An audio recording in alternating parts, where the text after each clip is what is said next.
अब आपको एक मोटी बात बताएं, आप तो सबके सब यहाँ काश्तकार आए लोग। एक महात्मा जी जंगल में चले गए, खेत पकने वाले थे, ये गेहूं और ये सब चना और जो पकने वाली थी, तो पेड़ के नीचे बैठ गए। किसी गांव के लोगों ने देखा कि ये कौन बैठा, तो गांव में खबर दी। गांव के लोग चल कर के आए कि भाई आप कौन है? कि भाई हम तो हिसाब करता है। क्या हिसाब करने के लिए आए? कि मुझे किसको चना देना, किसको गेहूं देना, किसको अरहर देना है और किसको कितना मटर देना, ये हम फसल लिखने के लिए आए। फसल लिख लेंगे तो कह लगे आपका हिसाब कब करोगे? कह लगे जब काट कूट करके ले आओगे और जब तुम माड़ मूड़ करके गेहूं चना मटर अरहर निकालोगे तो मैं हिसाब करने के लिए आ जाऊंगा। मुझे जिसको जितना देना है उतना ही। तो उन्होंने लिख लिया। तो लोग पूछ रहे कि हमको कितना देना है? 40 मन, 80 मन, 100 मन, 60 मन, सबने लिख लिया। अपना लिख करके लेके चले गए। और जब खेत पका, पकने के बाद तो खलिहान में ले गए, तो एक आदमी ने सोचा ये सब झूठी बात है, ये कोई लिखा पढ़ी नहीं करने आता है।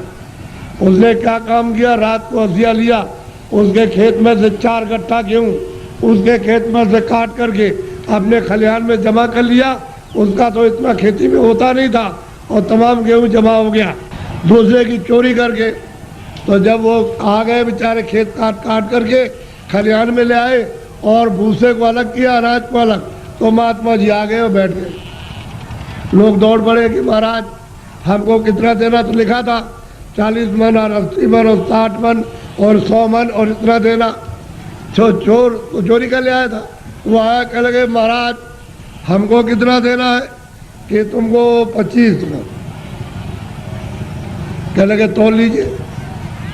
तो जब तौला गया तो किसी का 25 मन, ज़्यादा एक दाना नहीं, 60 मन, किसी का 40 मन, किसी का 100 मन, सबका जितना जितना लिख लिया था सबका। चोर बोला अरे महाराज ये मेरे कांटे लगे, मैं रात को कांटों में जंगल में गया तो बबूल के कांटे, बेरियों के कांटे, खून निकल आया, ये पैर फट गए और मैं उसके खेत में से काट करके ले आया। उधर से जौ काटी, मटर काटी, अरहर गेहूं काटा, वो किधर चला गया? अरे कह लगे बच्चा ये मेरे पैर में भी ये कांटे लग गए, ये देखिए लगे हुए कांटे। कह लगे आप क्या करते रहे?